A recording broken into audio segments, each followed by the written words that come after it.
Simon Kamal from Infrared, and we're here to talk to Antichrist Magazine. A little bit about Infrared. We were formed in the mid to late 80s and had a little bit of fanfare all the way up until the late 80s, maybe up until 90. We had a video that went on a nationwide music station called Much Music for the song Thoughts Caught in Between. But then things fizzled out because people sort of diverged and started to go in career paths and families. So a long time passed, and in 2014, a long time later, we regrouped, and by 2016 we released our first album of all old songs written back in the 80s. And then here we are in 2018, and we're right about ready to release our second album called Saviors, which will be out May 25th. So talking about the latest release that's coming out, like I said, No Peace was all songs written back in the 80s, and this one's all brand new songs. We really want to, we have some old songs left from the old days that we still want to put out, but we wanted to put out an album that was completely new songs, just to see A, if we could do it, B, how good it would sound, and it turns out, we're really proud of this thing. We hope that once it does release on the 25th, that people will pick it up and enjoy it as much as we do. From a theme perspective, the album's called Saviors, and it's really about all those elements in society where you have demagogues, leaders, dictators, that type of thing, that all profess to do things for the good of humanity, for the good of their people, but really they're in it for themselves, and they really perpetrate the worst atrocities you can possibly imagine on humanity. I know, happy topics, but it's a thrash metal band. We're not going to sing about, Yogi Bear. So check out Saviors. So from a lyrical standpoint, as mentioned, we talk about demagogues and dictators. There's actually a song entitled The Demagogue. There's actually a song called Savior. I think it's probably self-explanatory what maybe, the demagogue stands for or what that song's about.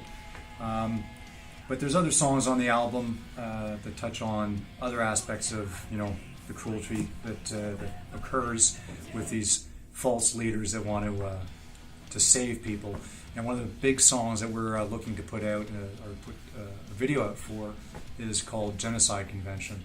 And that's about the atrocities against the Indigenous people here in Canada.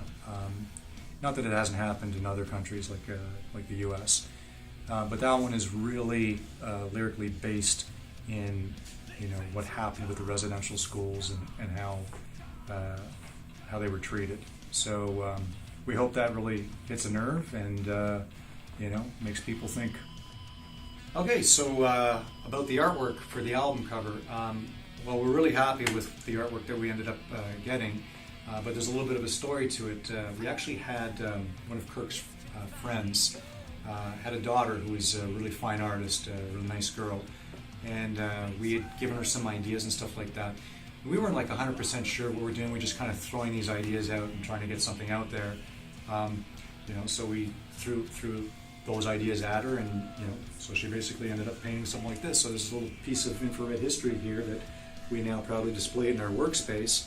But ultimately, when we looked at it, we're like, as fine as this is and as good a job as she did, it didn't capture the essence of just the evil of Saviors. So we ended up going with something a little more like this. So we got a t-shirt here that's got the album artwork on it, but of course the real album artwork is way more detailed.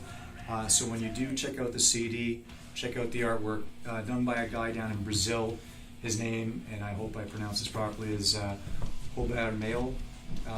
Does some fine work. He's done lots of album covers for bands like Sabaton. So when we saw his artwork, he had this piece of art that was already pretty much finished. It was, these soldiers, and we loved it and said, has anybody spoken for that? And he said, no. And he said, well, that's what we want. That fits us perfectly. And that's how we got the artwork. So we're asked about a record label. Right now we're indie. Pretty much we record, finance all our own stuff. Not that we want to. If the right thing comes along that's beneficial for us and the label that's interested in us, we're not adverse to looking at it. So as far as gigs, touring goes, right now, well, first of all, we've done lots of high-profile gigs in this past couple of years, playing with bands like Anvil, Sacrifice, Atrophy, DBC. I don't want to miss any of the big ones because we've had some good ones, and we've got Flotsam and Jetsam coming up later in May of this year. So a lot of cool bands that we played with, made some really good friends along the way. But moving forward, we're looking to ramp things up a little bit. So after these high-profile gigs, we wouldn't mind looking at some festivals or doing some, smaller circuit headlines along the way, especially along the St. Lawrence Gateway near where we live, but also looking towards the U.S. and Europe if we can sort that out. We're working on making good contacts in that area. So, plans for the future? Well, coming up actually as soon as this weekend, we're going to be shooting our first video for All in Favor. So that should be out sometime in early June. We're pretty excited about that.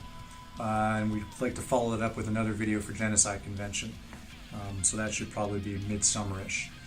As far as other plans, not only do we have this album coming out, we also have some old songs that we still have from back in the day.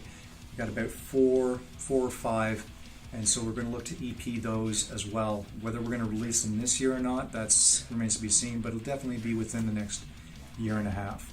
And of course, looking to play and get out there in front of as many people as we can.